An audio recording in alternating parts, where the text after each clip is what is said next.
I'd like to talk a little bit about showmanship. Some of the tips and tricks that I learned over the years, and also when and when not to use showmanship tricks.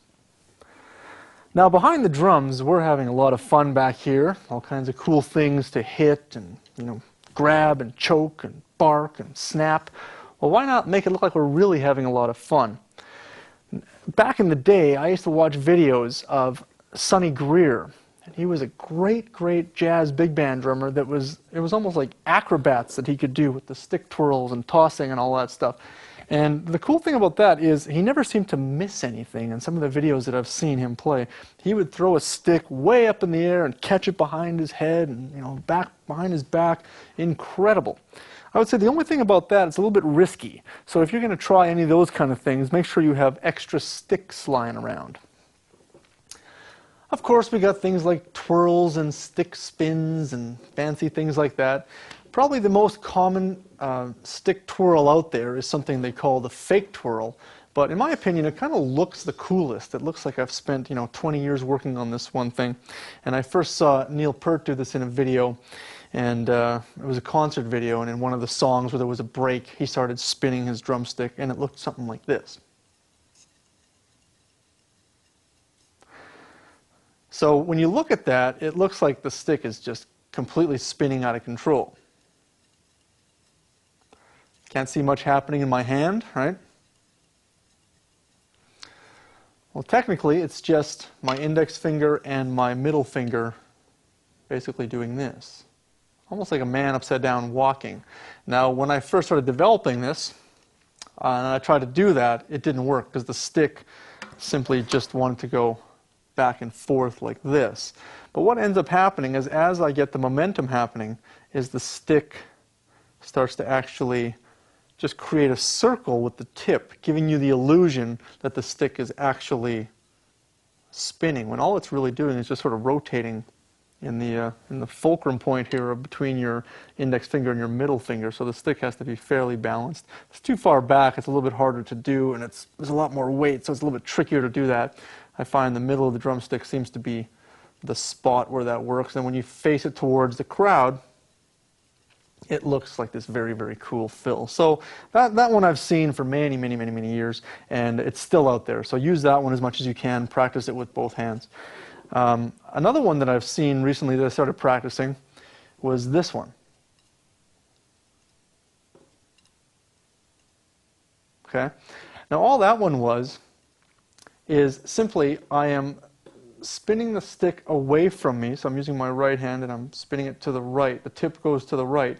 I completely release the bottom fingers, the back fingers, the pinky, the ring in the middle. Spin the stick back. My hand is now upside down. I bring it back around again and grab the stick. So once again, it's not really that hard of a twirl, if we want to call it.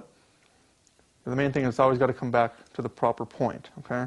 Now this one's really cool if you're going to hit cymbals. What I do sometimes is before I go to hit a cymbal, I might do this little twirl. It's a nice visual. Okay. So if I was to hit the cymbal, it would look and sound like this.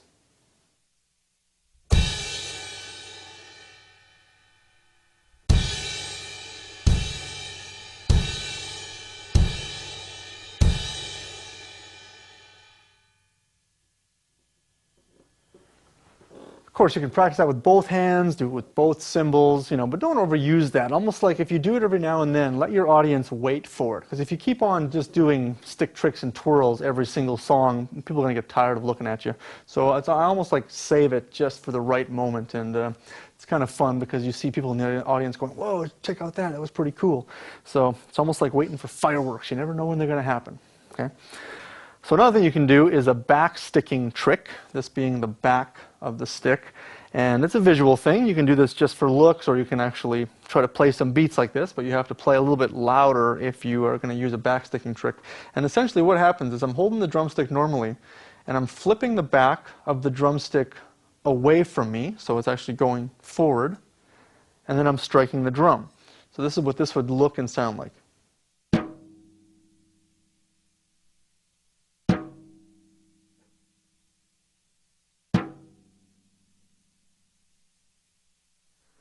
So you can go back and forth between normal hits and back-sticking hits. It's just something to kind of get yourself a little bit entertained if you're playing on a gig. Maybe the music's a little bit boring. You want to have some fun with it. But once again, don't overuse this stuff, because there's nothing worse than watching a drummer show off the whole entire time, especially if it's on like a blues gig or a folk rock gig. Keep it simple. Of course, for you traditional guys, you can do the same thing, but this time what's happening is you've already got the back of the stick that's ready to be striked on the drum. Basically bringing your hand over, striking the drum with the back of the stick. So it would sound something like this.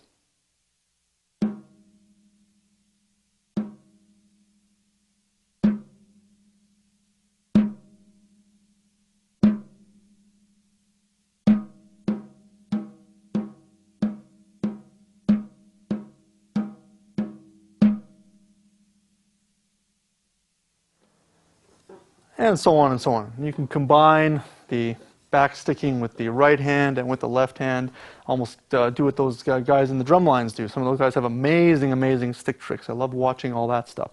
They'll combine the ones that I've showed you with the twirl, the back sticking. A lot of fun. So you can almost get a little bit fancier just on one drum, move all this stuff around the drums, do that kind of stuff. So another one that I want to show you is something that I practiced quite a bit, and this is a stick toss that is a little risky. Okay, and I've seen even the world's greatest drummers miss on this one, and I know that I've missed on this one numerous times. So it's a risk factor. And what this one is I do it with my right hand generally, but you can do it with the left hand as well. It's this.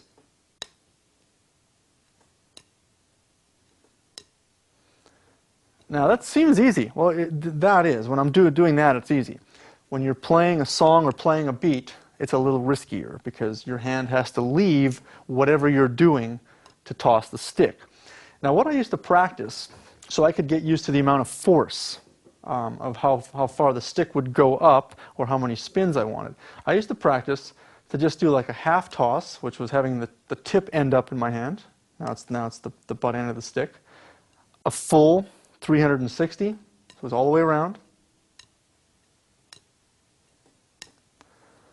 360 plus 180, so it's going to go around a complete rotation, but plus 1/2 more, so I should end up with the tip in my hand.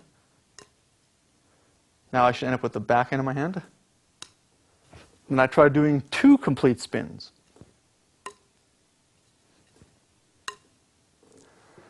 That takes a bit of practice, and I would suggest you don't even need to be behind the drum set to do that, because there's some distractions here. You'll do it in the couch.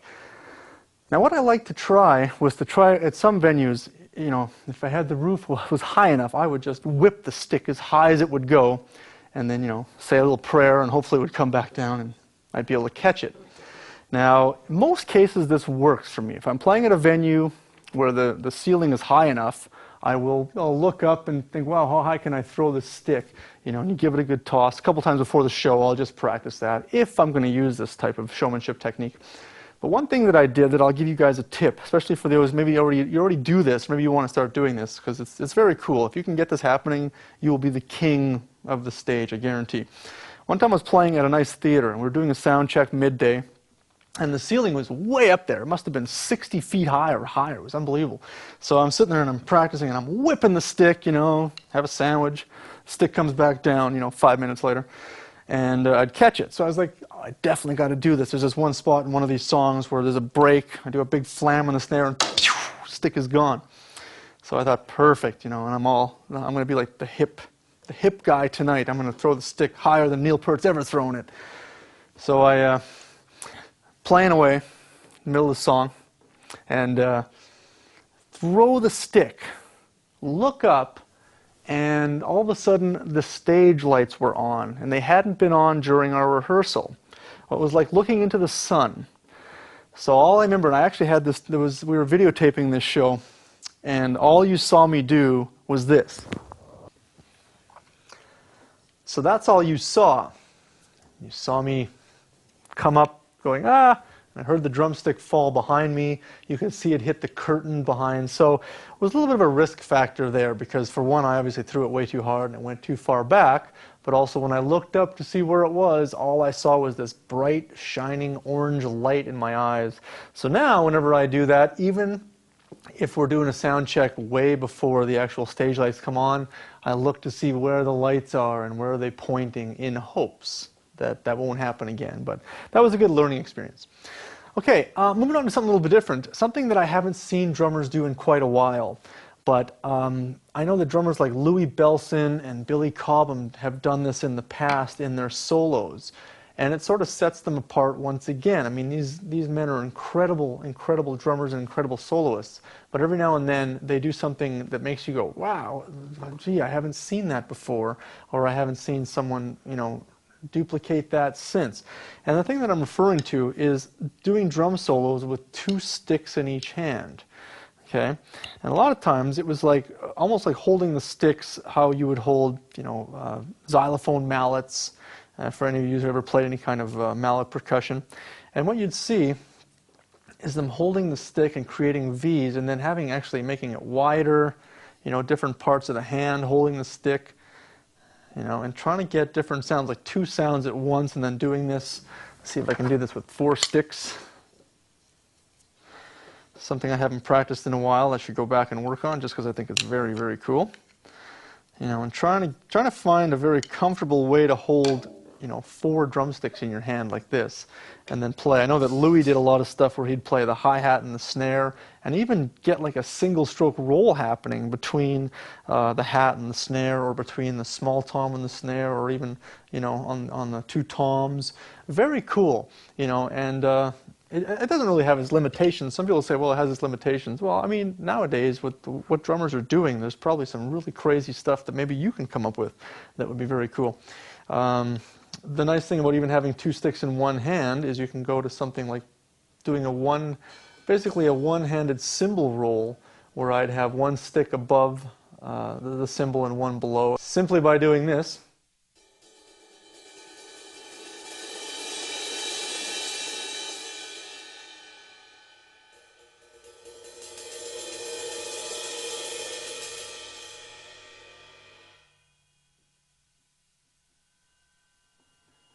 you can get some pretty cool ideas with 2 sticks in one hand. So, you know, try to maybe create a drum solo with 2 sticks in each hand to see what happens. It's definitely a very, very cool showmanship type of thing. Or check out some old videos with Billy Cobham and Louis Bellson, and you'll see how great they did with that stuff. So that pretty much sums it up for the showmanship aspect. Keep in mind, though, you know, keep it smart. Like, don't overdo it. I've seen some of the greatest drummers locally and worldwide where that's all they do, and they sort of, you know, get away from the music portion of it. And you've heard that before, you know, music first, and you know, showmanship later. If you're doing a drum clinic and it's just you, hey, go nuts, do your thing. If you're in the middle of a song and you're playing a Shania Twain tune on a country gig, I don't want to see a drummer do that. And if I'm on the gig, I won't be doing any showmanship stuff. If I'm playing with a band where there's lots happening, you bet I'll be tossing sticks, and I'll be 2 hands, and I'll be twirling, and you name it. So time and a place. So practice that on your downtime, maybe when there's no drum set around, maybe you're on holidays. Take a pair of sticks, work on your twirls, work on your flips, all that kind of stuff. Back sticking. It's another way to practice also, even when you're not at home behind the drum set.